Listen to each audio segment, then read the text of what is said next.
The Tao of Self-Confidence, episode 631.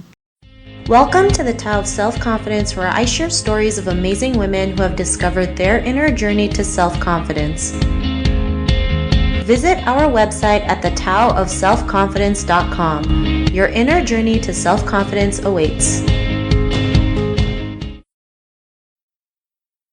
Well, hello, friend. Welcome to the Tao of Self-Confidence, where I share stories of amazing women who have discovered their inner journey to self-confidence. I'm your host today, Sheena Yap Chan, and today I have a phenomenal lady on the show today. She's a body confidence coach and also the author of Am I Ugly? And I'm really excited to have her on and share her story with us today on self-confidence. So without further ado, I'm going to introduce you to Michelle Elman. Michelle, how are you today? Maybe you can fill in a little bit more about yourself to our listeners.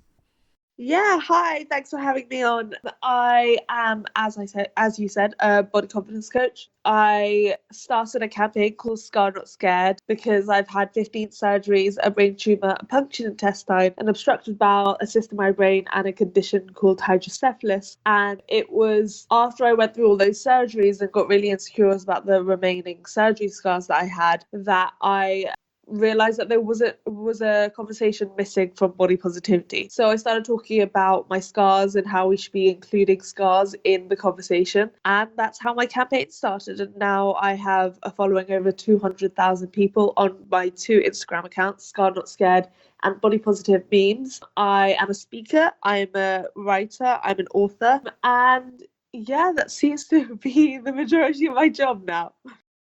Awesome. Well, thanks for sharing that. And, it's amazing, what you've been through, and you can still, create that positive impact in the world. I know some of us feel like when we have a pimple, it's the end of the world, but here you are after 15 surgeries, you're still, out there, helping people and inspiring them to be more than who they are and, embrace every part of you, right? I believe the scars we have shows us our strength, and it's, what makes us beautiful in the end as well. So thanks for sharing that. And Michelle, what's your cultural background? So I am half Chinese and I am half British. I lived in Hong Kong until I was 11, and then I moved over to London when I was 11 for boarding school, and I've lived here ever since. Awesome. Well, thanks for sharing that. And what'd be your favorite self-confidence quote?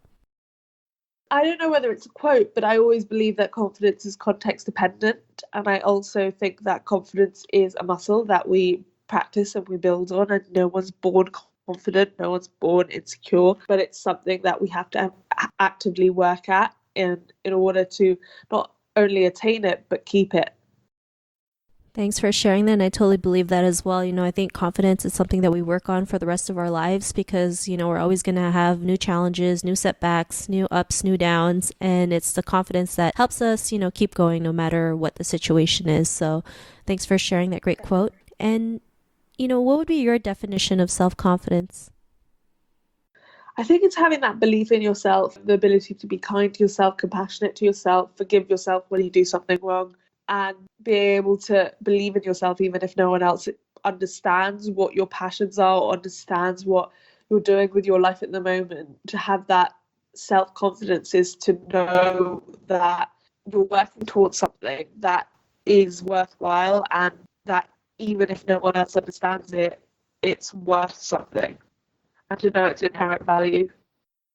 Thanks for sharing that. I think having that belief is really huge. If you don't believe in yourself, you're not going to go out there and take action. And, like how you mentioned, it may not make sense to other people, but, if it makes sense with you and it aligns with you, you should just go ahead and do it. And, everything else will fall into place. I know sometimes it's easier said than done, especially, as an Asian woman, you're always just told what to do versus, doing something that you love. So I can totally relate with that. So thanks for sharing that great definition. And, what was your life like before your discovery of self-confidence? I think I just very much wanted to fit in. I always want to be normal. And when you grow up with the medical history that I had, you're never going to be normal. And that's what I realized was actually my strength, that I didn't have a normal life, which means that I'm not going to have a normal future either. And definitely, if you looked at my career now, you would not say my day-to-day life is normal. Not many people have a career out of going viral 4 years ago, but it's actually one of the things that strengthened me, is realizing that whilst my life path in general and my career path is always going to be different to everything that everyone else is going through, growing up as a child and trying to be the same as everyone else never actually got me there. It just dulled everything about me that was special and everything about me that would make me succeed in the end. Everything I believe that has got me to where I am today is all the things that make me stand out. And it's, again, finding that confidence to stand out in order to embrace those parts of yourselves rather than like dulling those parts of yourself down in order to fit in with society, because you don't change society by being more like it. Thanks for sharing that. And I know, a lot of us feel like being different, there's something wrong with us, not realizing being different is what, makes us who we are, right? Being our authentic selves. Not everyone is made the same. We all have something different to offer, something special to offer. And we just have to learn to tap into that. And, what was that point in your life when you realized, you had what it takes, to be the person that you are today and have that confidence? I think it was just like, I'll look back at my life and I'll be like, that moment added to my confidence, and then that small moment added to my confidence. And then along the way, I kind of looked back and my life was different a year later. But it wasn't like a massive shift. It was just small moments of having the confidence to speak up, or having small moments to like embrace what I was, and then having the proof and the evidence of having that go down well, and then building on top of that the next time. Thanks for sharing that. I love how you mentioned, those small moments, because most people feel like when you're out there building confidence, you need to have like this big leap or take big steps or make huge goals. But it's actually those, small moments or small steps that actually yield the big results. And, because of that, what's your life been like now? I feel like even when things go badly or not the way I want it to, I have this like ultimate faith that everything happens for a reason. But I used to hate that saying. I used to hate that belief, especially when I was in hospital, because it was like every time I got told everything happens for a reason, I used to believe that there was a reason why I got so ill, and that it was like my fault, or that I was the reason. But now I look at that quote in a very different way, where I think like the timing of everything is perfect, and that if something doesn't work out the way you want it to, it's not because it's not going to happen, but it's because you might not be ready for it. And every time I've looked back on my life and looked at like a job I didn't get, or I look back and think about all of the opportunities that like I lost along the way, I would never be where I am today if those things hadn't happened, and who knows what path I would have taken if all those things went right. But I also know that just because you want something, or just because you want it right now, doesn't necessarily mean you're ready for it. Doesn't mean that you would actually be able to manage it to the best of your ability right now, and maybe you need a year to work on it, or work on yourself in order to get to that place, and that's okay.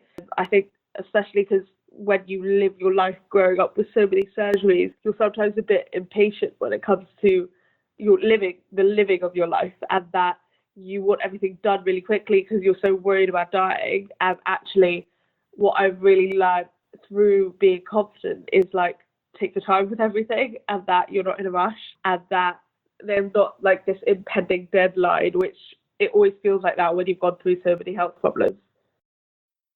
Thanks for sharing that. And, sometimes the things that we want to happen but don't happen to us, I feel like, sometimes it can be a blessing in disguise, right? We just don't see it that way sometimes, because we're always like, why didn't this happen? Why isn't this happening now? But when we see things in a different perspective, it just makes it better, and we can just move on and keep going. And like you mentioned, timing's everything. Everything happens for a reason. I believe that as well. And we just keep moving, keep pushing forward. So thanks for sharing that. And, to the woman who's listening to your episode, she may be in her own journey to self-confidence. What would be that one tip you would give to her? To not believe all your thoughts, and just because you think something doesn't mean it's true.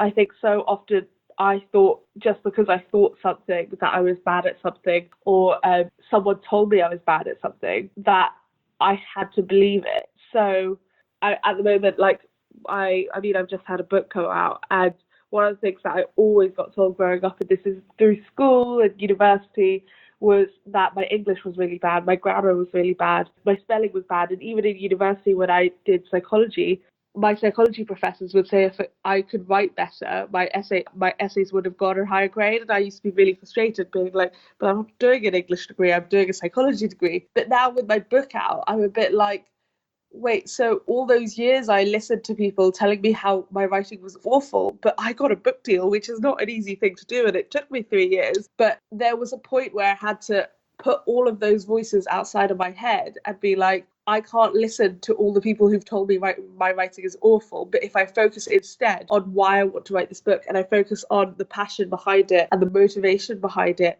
that is the only thing that's going to get me to finish it. If I believe the voices in my head, though, that book would have never been finished and it wouldn't be published today. Awesome. Well, thanks for sharing those great tips. And, I love what you mentioned, like you said, just because someone tells you can't do it doesn't mean it's your absolute truth. It's just someone's perception and you can always prove them wrong, right? I know sometimes we get caught up into it, especially as women. We just feel like if someone tells us we're not good enough, like we just believe it right away. I've been told so many times that I was good enough for a woman, and that also deterred me for so long, not realizing like that was just someone's opinion. It's not the absolute truth, and we can go out there and do amazing things if we just believe in ourselves and take action. So thanks for sharing those great tips. And if our listeners wanted to get to know a little bit more about you and what you do, or check out some of your work, or check out your book, is there any links or social media profiles we can connect with? Yeah, so my website's www.michelleelman.com. You can find me on Instagram at Scarred Not Scared or Body Positive Memes. I'm on YouTube at Michelle Elman, Facebook at Michelle Elman, and yeah, you should be able to find me on all of those. And my book is Am I Ugly?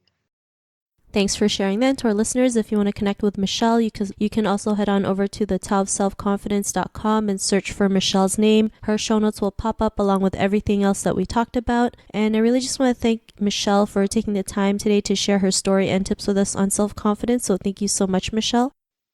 So welcome. Thanks for having me on. Not a problem. It was really great having you on the show. And to our listeners, be on the lookout for another new episode of another amazing woman's journey to self-confidence. And we'll talk to you soon.